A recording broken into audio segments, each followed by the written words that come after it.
বাংলাদেশের মুসলমানেরা ইসলামের প্রশ্নে এক থাকতে পারে আর অন্য ধর্মের সঙ্গে সম্প্রীতি বজায় রাখতে পারে, তাহলে বাংলাদেশের স্বাধীনতা এবং সার্বভৌমত্বের দিকে কেউ চোখ তুলে তাকানোর সাহস করবে না।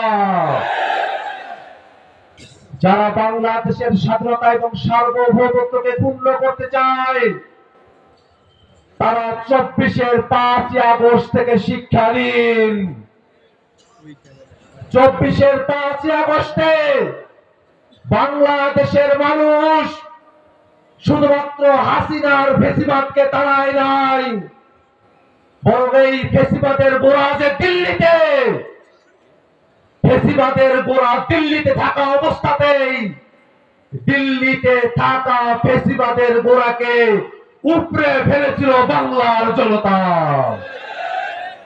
অতএব এই বাংলাদেশকে নিয়ে যতই ষড়যন্ত্র করা হোক না কেন, বাংলাদেশের সাধারণ মানুষ স্বাধীনতা সার্বভৌমত্বের প্রশ্নে কোনোভাবেই বিদেশি কোন শক্তিকে বাংলাদেশের দিকে চোখ তুলে তাকানোর সাহস করার কোন সুযোগ দেবে না।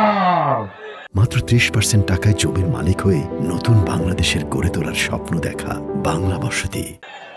ভাইরা আমার, বাংলাদেশের মুসলমানরা কওমি আলিয়া নানা ভাগে তারা বিভক্ত হয়ে আছেন, নানা ধরনের মতাদর্শ তাদের মধ্যে রয়েছে, বাংলাদেশে নানা ধরনের মানুষেরা রয়েছেন।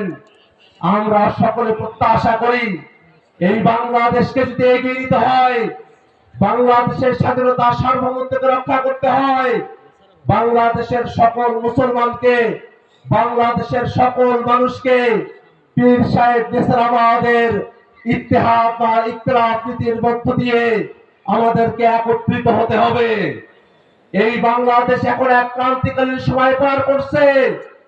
এই সময়ে জাতিগতভাবে একতাবদ্ধ থাকার কোনো বিকল্প নাই। বাংলাদেশের স্বাধীনতাকে যারা ভারতের কাছে বিক্রি করে দিয়েছিল, ওই তাবেদার ফেসিবাদীরা বাংলাদেশে নাশকতা করার পরিকল্পনা করছে। বাংলাদেশের স্বাধীনতাকে আবারও তারা ভারতের হাতে তুলে দেওয়ার চক্রান্ত করছে। ঠিক সেই সময়ে বাংলাদেশে কোনো রাজনৈতিক মত পার্থক্য আমরা দেখতে চাই না।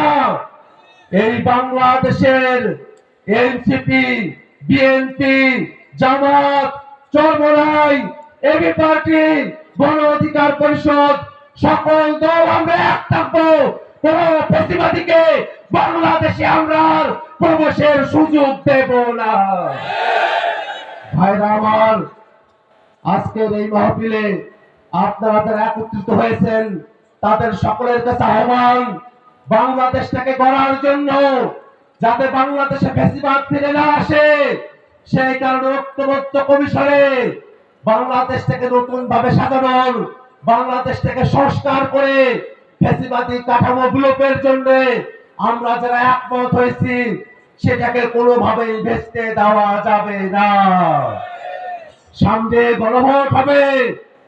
এই গণভোটে বাংলাদেশের সকল জনতা হ্যাঁ ভোট জয়যুক্ত করে বাংলাদেশ রাষ্ট্রটাকে একত্রিত করে ফেসিবাদ ফিরে আসার পথকে আমরা চিরতরে বন্ধ করে দেব ইনশাআল্লাহ।